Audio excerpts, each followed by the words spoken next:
오늘은 구약성경 1316페이지에 있는 스가랴 5장에서 8장까지의 말씀을 우리 함께 살펴보도록 하겠습니다.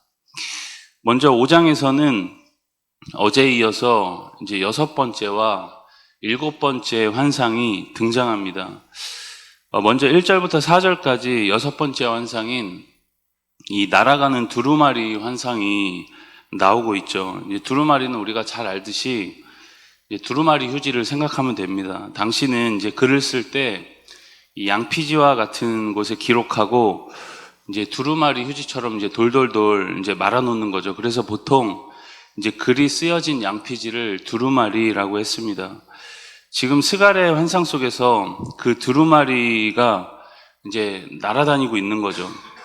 크기를 보면 길이가 20규빗, 그리고 너비가 10규빗입니다. 그러니까 세로 10m, 가로가 5m 가량 되는 이제 큰 크기의 이제 두루마리라고 할 수 있는 거죠. 그 두루마리가 이제 의미하는 것이 뭘까? 이제 하나님의 말씀이라는 거죠. 하나님의 말씀이긴 한데 이제 저주의 말씀이었습니다.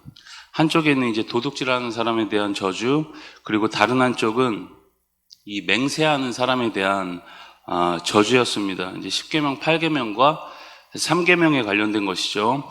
하나님을 향한 죄악, 그리고 이웃에 대한 죄악, 결국 이제 신앙의 타락과 이 도덕적 타락에 대한 심판의 환상입니다. 그리고 5절부터 11절까지는 이제 7번째 환상이죠. 에바 속에 있는 한 여인의 환상입니다. 에바는 이제 이스라엘에서 부피를 이제 재는 단위이기도 하고, 이제 그만큼의 양을 담는 통, 우리가 소위 말해서 빠게스 들어보셨죠? 빠게스, 용기라고 할 수 있습니다.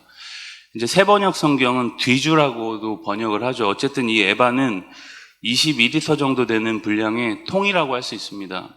그런데 이 에바 통 안에 한 여인이 앉아 있는 거죠. 그런데 오늘 말씀은 이 여인을 이제 악이라고 표현을 합니다. 여인으로 의인화된 이 악을 에바에 담고 이제 납으로 된 뚜껑으로 덮었다라고 말씀하는 거죠. 뭘 이야기하는 걸까요? 하나님의 백성이 이제 악에 물들거나 이제 전염되지 않도록 철저하게 보호하시겠다라는 그런 의미를 가지고 있습니다. 결국엔 이제 악을 심판하신다라는 그런 뜻인 거죠. 그런데 또 두 여인이 등장합니다. 이제 9절에 보면 학의 날개가 있고 그 날개에 바람이 있다고 표현을 하죠. 그 두 여인이 악을 담은 이 에바를 들고 공중으로 날아갑니다. 그걸 어디로 가져갔냐? 이제 시날 땅으로 가져가죠. 그리고 거기에 집을 지으려고 하는데 완성되면 이제 그 안에 둘 것이다라고 그렇게 이야기를 합니다. 이제 시날 땅은 바벨탑을 세웠던 곳이죠. 그것은 죄악과 심판의 상징이 되어진 땅입니다. 결국 이 악을 심판하고 그곳에 악을 이제 가두어서 악을 심판하고 나머지는 정결하게 보호하시겠다라는 그런 의미를 가지고 있는 환상이다라고 할 수 있습니다. 결국 당시 포로 귀한 백성들에게 이제 너희를 정결케 하니까 악을 떠나서 살거라라는 그런 메시지를 이 환상이 주고 있는 거죠. 우리 6장으로 가시면 마지막 8번째 환상이 나옵니다. 이제 2개의 구리산에서 4개의 병거가 나오는 환상이죠. 천사가 이것이 무엇인지 스가랴에게 설명을 합니다. 우리 5절 말씀, 6장 5절 말씀을 함께 읽겠습니다. 천사가 대답하여 이르되 이는 하늘에 내 바람인데 온 세상이 주 앞에 서 있다가 나가는 것이라 하더라. 하늘에 내 바람이다 이렇게 설명을 하죠. 아마도 이것은 이제 피조 세계 전체를 상징하는 것이라고 해석할 수 있습니다. 이 병거들 중에 검은 말은 북쪽, 또 흰 말은 검은 말을 따르고 어룽진 말은 남쪽, 건장한 말은 나가서 땅에 두루 다닌다라고 그렇게 이야기를 합니다. 이것이 의미하는 것이 뭘까요? 하나님의 통치 범위가 심판과 함께 이제 피조 세계 전체에 미친다라는 의미를 갖고 있습니다. 특별히 이스라엘의 이웃 나라들이 이제 강대국들을 의미하고 있는 것이겠죠. 그래서 이제 9절부터 15절까지는 이어서 여호수아의 대관식 장면이 펼쳐집니다.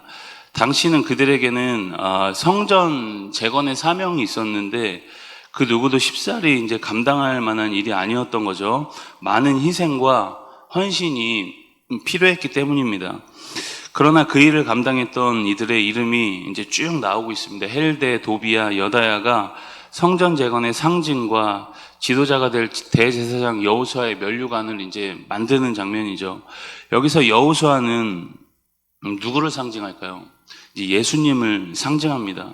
그래서 12절과 13절을 보면 메시아가 예언되어 있습니다. 이렇게 8번째 환상은 전체적으로 볼 때 하나님께서 이제 역사의 주권자시라는 그런 이야기고, 하나님은 그 역사 중심에 구원자 예수 그리스도를 세워놓으셨다라는 것을 지금 예언으로 말씀하고 있는 겁니다. 우리 7장으로 가시면 7장은 금식에 대한 말씀입니다. 스가랴가 다리오 왕 제4년에 베델 사람이 한 무리를 이끌고 여호와께 은혜를 구하기 위해 옵니다. 그리고 그들이 제사장과 이제 선지자에게 질문을 하죠. 우리 3절, 7장 3절 말씀을 함께 읽습니다. 만군의 여호와의 전에 있는 제사장들과 선지자들에게 물어 이르되 내가 여러 해 동안 행한 대로 5월 중에 을며 근신하리이까 하매. 뭐라고 합니까? 무슨 질문이죠? 여러 해 동안 행한 대로 5월 중에 근신하리이까. 제사장들과 이제 성전에 있는 제사장들과 선지자들에게 하는 그런 질문입니다. 무너졌던 성전이 지금 다시 완공되어 가는 상황에서 계속 금식할 필요가 있느냐, 그렇게 묻고 있는 거죠. 그 질문에 하나님의 답변은 또 다른 질문으로 대신하십니다. 너희가 70년 동안 했던 금식이 나를 위하여 한 것이냐, 그렇게 묻고 있는 겁니다. 그들이 금식을 해야 하는 이유는 분명했습니다. 예루살렘 성전이 불에 타고 무너진 것을 기억하면서 지난날 자신들의 죄를 고백하며 회개하는 것이죠. 그런데 그들의 금식은 하나님을 위해 한 것이 아니라 형식에 치우쳤다는 겁니다. 중심이 없었다는 거죠. 그렇게 8절부터 14절까지는 이제 이스라엘이 심판받았던 이유에 대해서 쭉 설명하고 있습니다. 우리 마지막 8장입니다. 1절부터 17절까지 이제 포로에서 돌아온 예루살렘 사람들에게 주시는 회복의 약속과 함께 이제 성전 재건을 독려하고 있는 내용입니다. 우리 8장 4절과 5절 말씀을 같이 함께 읽습니다. 만군의 여호와가 이같이 말하노라. 예루살렘 길거리에 늙은 남자들과 늙은 여자들이 다시 앉을 것이라.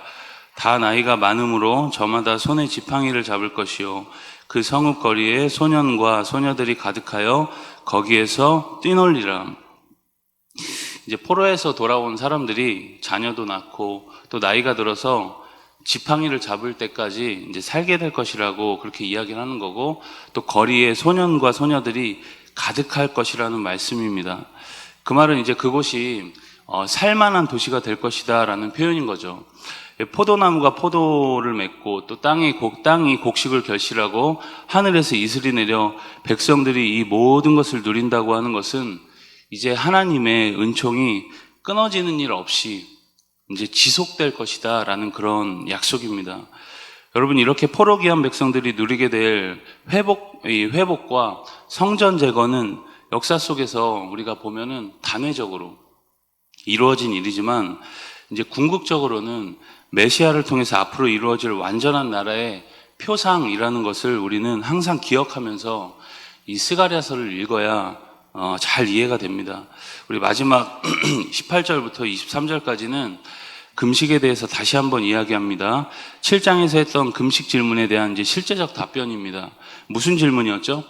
우리가 지난해 여러 동안에 해온 그대로 다섯째 달에 애곡하면서 금식해야 합니까? 였습니다. 하나님께서는 그 슬픈 역사에 그림자가 있는 금식의 날들을 이제 기쁨과 희락의 절기로 만들어 주시겠다, 그렇게 약속을 하십니다. 그러면서 유다 백성들과 이방 백성들이 하나님 앞에 함께 서게 될 것이라고 약속하면서 이 8장이 마무리가 됩니다. 여러분, 오늘도 우리가 이 말씀들을 기억하면서 회복해 하시는 주님을 기대하면서 오늘도 힘있게 잘 감당하는 하루 다 될 수 있길 주님의 이름으로 축복합니다. 우리 스가랴서 5장에서 8장까지의 말씀을 경청합니다. 주의 말씀은 내 발의 등이요 내 길의 빛이니이다.